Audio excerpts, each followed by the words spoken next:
ఒక మంచి పుస్తకం మంచి స్నేహితుడితో సమానమని మన పెద్దలు కూడా చెప్తుంటారు. అయితే అలాంటి వాళ్ళందరికీ కూడా ప్రస్తుతం హైదరాబాద్లోని ఎన్టీఆర్ స్టేడియం వేదికగా నిలవబోతుంది. 10వ బుక్ ఫేర్ ఇక్కడ జరుగుతూ ఉంది. అయితే గత సంవత్సరంతో పోలిస్తే ఈ సంవత్సరం ఎలాంటి సదుపాయాలు ఇక్కడ కల్పిస్తున్నారు, సందర్శకులు ఎలా వస్తున్నారు, ఎన్ని రకాలైనటువంటి పుస్తకాలు ఇక్కడ మనకి అవైలబుల్గా దొరుకుతున్నాయని చెప్పేసి ఇప్పుడు మనం తెలుసుకునే ప్రయత్నం చేద్దాం.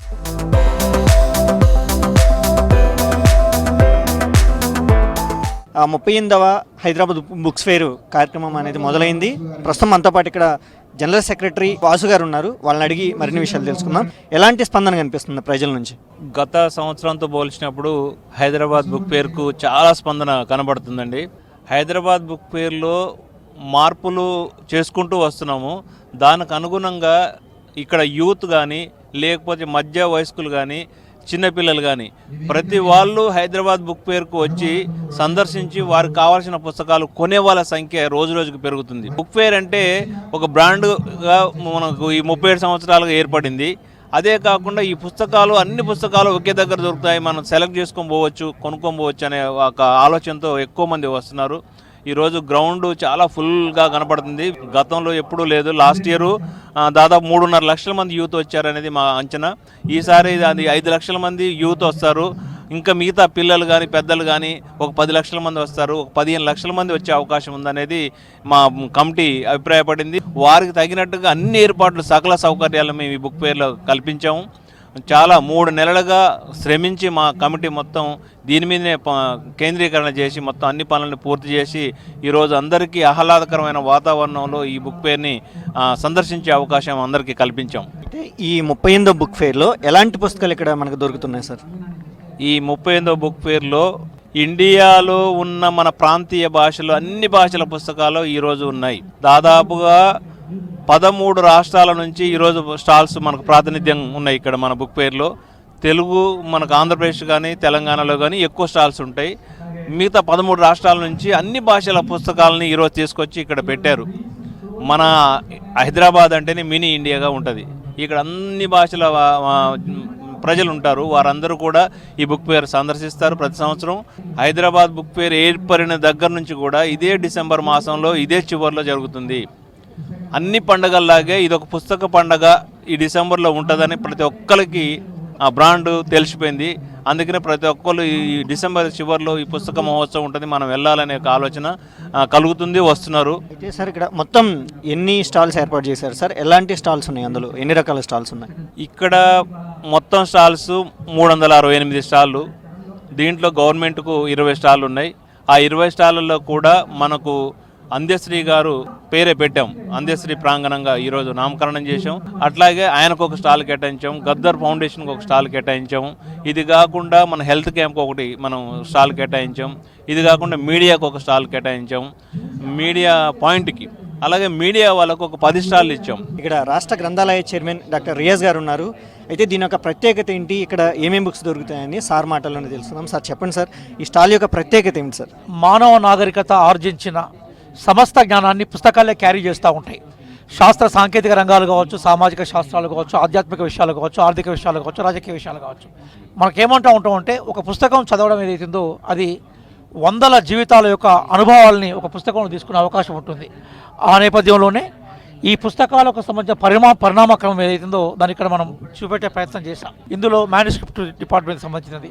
ఇందులో ప్రధానంగా ఏంటంటే మొట్టమొదటిసారిగా అక్షరాలు మనిషి తన మనుగడను కొనసాగించే క్రమంలో తనకు ఏదైతే రూపాలుగా కనిపించినాయో వాటి నిక్షిప్తం చేసే క్రమంలో తాను సంకేతాల రూపంలో లిపిని తీసుకొచ్చాడు. ఆ లిపి క్రమక్రమంగా బ్రహ్మీ లిపిగా మారిన తర్వాత ఆ బ్రహ్మీ లిపి తెలుగు భాషకు మూల భాషగా మారింది. అట్లాగే ఇక్కడ మీరు కనిపించినట్టు ఇక్కడ తాళపత్ర గ్రంథాలు కనబడతా ఉన్నాయి మీకు.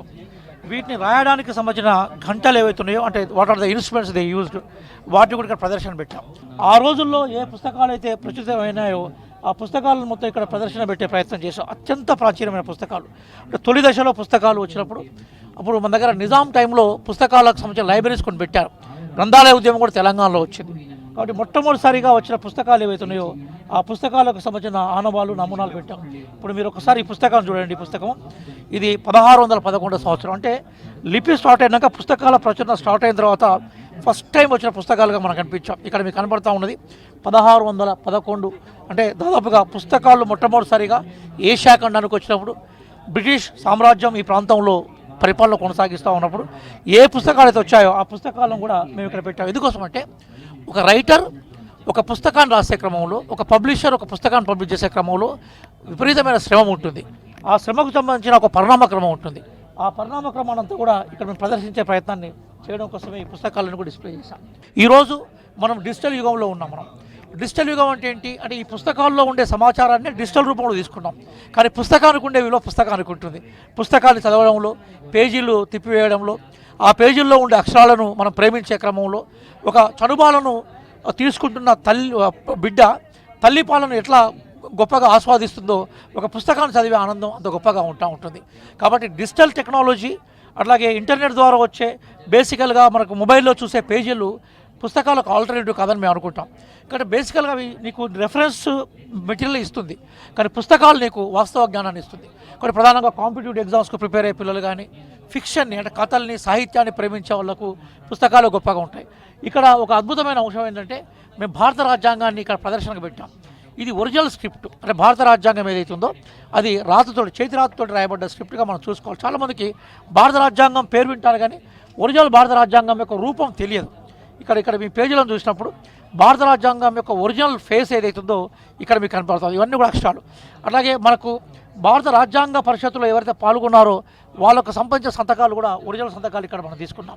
ఈరోజు తెలంగాణ రాష్ట్రానికి సంబంధించిన వేదిక ఇది. పుస్తకాలను గ్రంథాలయాలు కొనుగోలు చేసుకోవాలన్నా కూడా ఎట్లా పుస్తకాలను గ్రంథాలయాలకు ఇవ్వాలి, గ్రంథాలయాల పుస్తకాలు ఎట్లా కొనుగోలు చేసుకుంటే పుస్తకాలు ఎట్లా సమీకరిస్తాయన్న విషయాన్ని ఇక్కడ మేము భద్రపరిచాం. అట్లాగే ఒక అద్భుతమైన కొన్ని కొటేషన్స్ పెట్టాం పుస్తకాల యొక్క ప్రాముఖ్యతను. ఇక్కడ మీరు అన్నీ చూడండి, ఇందులో సైన్స్, ఫిక్షన్ ఉన్నాయి. ఆ చివరిలో మేము బ్రైలీ లిపికి సంబంధించిన పుస్తకాలు కూడా పెట్టాం. లైబ్రరీ మూవ్మెంట్ స్టార్ట్ అయినప్పుడు నిజాం ఆ టైంలో దాదాపుగా 120 లైబ్రరీస్ ఎస్టాబ్లిష్ చేశాడు మేయో అనే ఒక కమిషన్ యొక్క సిఫారసుతోటి.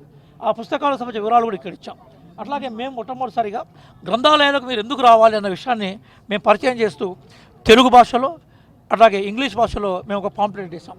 మొట్టమొదటిసారిగా తెలంగాణ రాష్ట్రంలో మేము ప్రతి బండ్లో ఒక లైబ్రరీ ఉండాలన్న స్కీమ్ తోటి 33 జిల్లాల్లో ప్రతి జిల్లాకు 10 లైబ్రరీలను ఎస్టాబ్లిష్ చేసి 10 స్కూళ్ళు ఎస్టాబ్లిష్ చేసి రికగ్నైజ్ చేసి మొత్తం 330 స్కూళ్ళల్లో మేము స్కూల్ లెవెల్ గ్రంథాలయాలను కూడా ఈ సంవత్సరం ఆరంభించబోతున్నాం ముఖ్యమంత్రి గారి ఆదేశాలతో. కానీ ఓవరాల్గా మనకు అనిపించేది ఏంటంటే జ్ఞాన తెలంగాణ నిర్మించాలి. ఈ జ్ఞాన తెలంగాణ రేపు భవిష్యత్తులో భారతదేశానికి ఆదర్శంగా ఉండాలి. భారతదేశంలో ఈ జ్ఞానం అంతా కూడా ప్రపంచానికి ఆదర్శంగా ఉండాలి. ఎందుకోసం అంటే భారతదేశంలో అద్భుతమైన మానవీయ సంపద ఉంటుంది. ఈ అద్భుతమైన మానవీయ సంపద ఈరోజు ప్రపంచవ్యాప్తంగా విస్తరించి ప్రపంచానికి సేవ చేసే మార్గంలో ఉంది. రేపు తెలంగాణ కనుక భవిష్యత్తు సమాజానికి ఆదర్శంగా ఉన్నప్పుడు సహజంగా ఏమవుతూ ఉంటుందంటే రేపు తెలంగాణలో విద్యా ఉద్యోగ అవకాశాలు పెరిగే అవకాశం ఉంటుంది.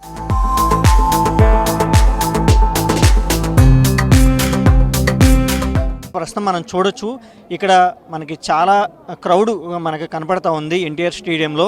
ఒక హైదరాబాద్ నుంచే కాదు స్టేట్ నుంచి కూడా చాలామంది వివిధ ప్రాంతాల నుంచి ఇక్కడ హైదరాబాద్ వచ్చిన వాళ్ళు. ప్రతి సంవత్సరం ఇక్కడ హైదరాబాద్లో బుక్ ఫేర్ జరుగుతూనే ఉంటుంది. దీన్ని చూడటానికి చాలామంది ఇంట్రెస్ట్ చూపిస్తూ ఉంటారు. ఎందుకంటే ఇక్కడ బుక్ ఫేర్లో ఇక్కడ దొరకని పుస్తకం అంటూ ఉండదు. చూడొచ్చు ఆదర్శిని మీడియా అని ఒకటి ఉంది, రచయితలు స్వయంగా నిర్వహిస్తున్న స్టాల్ అని కూడా ఇక్కడ మనకు ఒక స్టాల్ కనపడతా ఉంది. ఇక్కడ మనం ఒకసారి వీళ్ళతో మాట్లాడే ప్రయత్నం చేద్దాం. ఇక్కడ ఎలాంటి బుక్స్ దొరుకుతాయి, ప్రజల స్పందన ఎలా ఉందనేది మనం ఇక్కడ ఒకసారి కనుక్కునే ప్రయత్నం చేద్దాం. సార్ చెప్పండి సార్, ఈ స్టాల్ యొక్క మెయిన్ ఉద్దేశం ఏంటి సార్? 3 సంవత్సరాలుగా మేము ఈ ప్రయత్నం చేస్తున్నాం. గత 2 సంవత్సరాల్లో మాకు చాలా హ్యూజ్ రెస్పాన్స్, పబ్లిక్ నుంచి చాలా మంచి రెస్పాన్స్ వచ్చింది. అదేవిధంగా ఈ సంవత్సరం కూడా చాలా బాగుంది. 2 రోజుల్లో కూడా చాలా మంచి రెస్పాన్స్ ఉంది. ఇక్కడ ఎక్కువగా కథలు, నవలలు, కవిత్వం, మిగతా వ్యాసాలు, ఇతర సాహిత్యం అంతా ఉంది. దాంతోపాటు ఆధ్యాత్మిక పుస్తకాలు కూడా ఉన్నాయి. ఈ 9 మంది రచయితలు రాసిన పుస్తకాలతో పాటు మా మిత్ర రచయితలు రాసిన పుస్తకాలు కూడా మీ స్టాల్లో ఏర్పాటు చేశాము. కథల విశ్లేషణ కూడా అడుగుతున్నారు. అలాగే కవిత్వం కూడా చాలా మంది ఇంట్రెస్ట్ చూపిస్తున్నారు. లాస్ట్ ఇయర్ కన్నా ఈ సంవత్సరం చాలా బాగుంది రెస్పాన్స్. మేము అందరం కలిసి రైటర్స్ అందరం కలిసి పెట్టుకున్న స్టాల్కి చాలా అద్భుతమైన రెస్పాన్స్ ఉంది. నేను నిశ్శబ్ద ఘటన పుస్తకం నేను రాశాను. అలాగే ఈయన విజయరామచంద్ర గారు ఏమో వరికంకుల పుస్తకం రాశారు. మేడం గారు వంజరోహిణి గారు ఏమో విజయమహల్ సెంటర్ కథ ఒకటి రాశారు. పుస్తకం ఎప్పటికైనా మస్తకాన్ని వెలిగిస్తుంది అనేది రుజువు చేస్తున్నారు. మాకు చాలా సంతోషంగా ఉంది. మా ఆదర్శిని మీడియా 98 స్టాల్కి చాలామంది వచ్చారు ఈరోజు. మొత్తం మేము 9 మంది అందరూ రైటర్సే. అందరం రైటర్స్ కలిసి మేము ఈ స్టాల్ని ఏర్పాటు చేసుకున్నాము. నావి 2 పుస్తకాలు ఉన్నాయి. కవిత్వం ఒకటి, కథలు ఒకటి. మంచి మంచి స్టాల్స్ ఉన్నాయి. చాయిస్ ఈజ్ యువర్స్ అన్నట్టు లెక్కలేని పుస్తకాలు కూడా ఉన్నాయన్నమాట. అది మనము ఏది కావాలని చూస్ చేసుకోవాలనే విషయంలో కొంచెము క్లారిటీ ఉంటే మాత్రం క్లారిటీ తప్పనిసరి. అంటే ఇందులో నేను గద్దరన్న పాలధార పాఠ పుస్తకంలో ఇందులో నేను రాసిన కవిత్వం ఉంది ఒకటి. అందులో నేను రాసిన కవిత్వం ఇందులో వచ్చింది. ఈ బుక్ నేను తీసుకోవడం జరిగింది. మీరు ప్రతి సంవత్సరం వస్తారన్న? ఈసారి వచ్చారు? ఇప్పుడు మొదటిసారిగా రావడం జరిగింది. చాలా బాగా అనిపిస్తుంది. చాలా పబ్లికేషన్స్ ఉన్నాయి, కలెక్షన్స్ చాలా ఉన్నాయి, మంచి మంచి డిస్కౌంట్స్ కూడా ఉన్నాయి. కొన్ని లా రిలేటెడ్ బుక్స్ కొన్నాను. మోస్ట్లీ చిన్నపిల్లల కోసం రవీంద్రనాథ్ ఠాగూర్ లాంటి బుక్స్ కొన్నాను. చాలా పెద్ద ఉంది, చాలా కలెక్షన్స్ ఉన్నాయి, చూసాము. చాలా చాలా బాగున్నాయి. Rabindranath Tagore stories for children. Mostly Geronimo Stilton, Thea Stilton, Sudhamurthy. మా దగ్గర సాహిత్యం పుస్తకాలు, చలం పుస్తకాలు, శర సాహిత్యం కానీ, శ్రీశ్రీ పుస్తకాలు కానీ, పర్సనల్ డెవలప్మెంట్ పుస్తకాలు, ఆధ్యాత్మిక గ్రంథాలు, మోటివేషన్ బుక్స్, కొన్ని ఇంగ్లీష్ నావల్స్ కూడా ఉన్నాయి. పిల్లల స్టోరీ బుక్స్, కథల నవలలు, ఎండమూరి బుక్స్ కానీ, కొన్ని ఇంకా అడవి బాబరాజు కానీ, జాషువా పుస్తకాలు కానీ, రాబిన్ శర్మ పుస్తకాలు కానీ, rich daddy poor daddy, secret, అట్లా నవలలు మా దగ్గర చాలా అమ్ముడుపోతున్నాయి.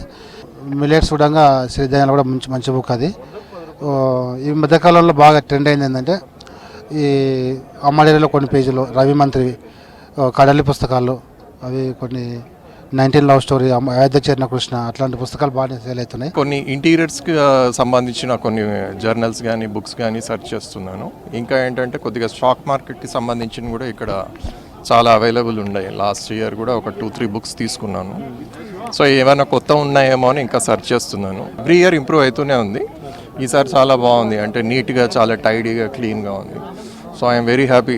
హైదరాబాద్లో ఎవ్రీ ఇయర్ ఇంత పెద్ద బుక్స్ అరేంజ్ చేయడం exhibition. We have an English category, all the books, all the publisher, all the genres we have, and we are seeing the nice footfall of the audience from a day 2 only. Arrangements అవి చాలా బాగున్నాయి. అన్ని రకాలైన publications సంపూర్ణంగా ఇక్కడ దొరుకుతాయి. పాలపీట వాళ్ళ books తీసుకున్నాను, మళ్ళీ వెంకట కృష్ణమూర్తి వాళ్ళ బుక్స్ తీసుకున్నాను. చాలా ప్లెజెంట్గా ఉంది. అందరు కూడా పిల్లలు, యంగ్స్టర్స్ కూడా చాలా మంచిగా వచ్చి ఇది యూటిలైజ్ చేసుకుంటున్నారు. నేను ఎక్కువ హిస్టరీ అండ్ ట్రావెల్ బుక్స్ రాస్తుంటాను. సలాం హైదరాబాదు, దాని ట్రియాలజీ ఒకటి రాసినాను, అవన్నీ అక్కడ ఉన్నాయి. అనేక పుస్తకాలు హైదరాబాద్ చరిత్ర మీద రాస్తుంటాను. And moreover I'm a ట్రావెలర్కు సంబంధించిన 5-6 పుస్తకాలు రాసినాను.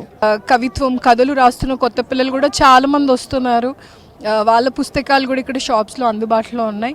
రండి, పుస్తకం చదవండి. పుస్తకం మనల్ని సంస్కరిస్తుంది, మనల్ని మంచి మార్గంలో నడిచేలాగా, చీకట్లో నుంచి వెలుగులోకి తెచ్చే పుస్తకాలు మాత్రమే. Specialty of the stall is these books are written by my father.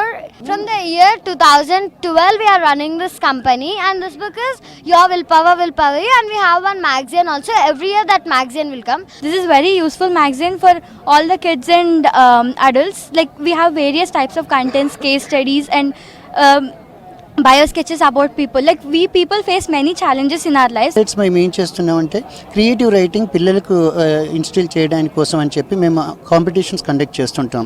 తద్వారా మేము పాకెట్ మనీ లాగా ఉపయోగపడవచ్చు. మేము ఈచ్ ఆర్టికల్ కానీ, స్టోరీ కానీ వాళ్ళు ఏదైతే రాస్తున్నారో మేము వాళ్ళకు మనీ ఇస్తాం. కాబట్టి పిల్లలు వాళ్ళు ఇంట్రెస్టింగ్గా మేము హార్డ్ అండ్ చేసి రాసిన ఆర్టికల్ వల్ల సో మ్యాగజైన్లో పబ్లిష్ అయింది అని ఒక యంగ్ రైటర్గా వాళ్ళు తీసుకుంటారు. ఎవరైనా రావాలి అనుకుంటే మాత్రం ఈ బుక్ ఫెయిర్కి వచ్చి మధ్యాహ్నం 1 గంట నుంచి సాయంత్రం 9 గంటల వరకు ఇక్కడ ఎలో చేస్తున్నారు. ఈ నెల 29 వరకు ఈ బుక్ ఫెయిర్ అనేది జరగనుంది. కాబట్టి సందర్శకులు వచ్చి ఈ అవకాశాన్ని యూజ్ చేసుకోవాలని నిర్వాహకులు ఇక్కడ తెలుపుతున్నారు. కెమెరామెన్ సాయికృష్ణతోటి చంద్రశేఖర్, V6 న్యూస్, హైదరాబాద్.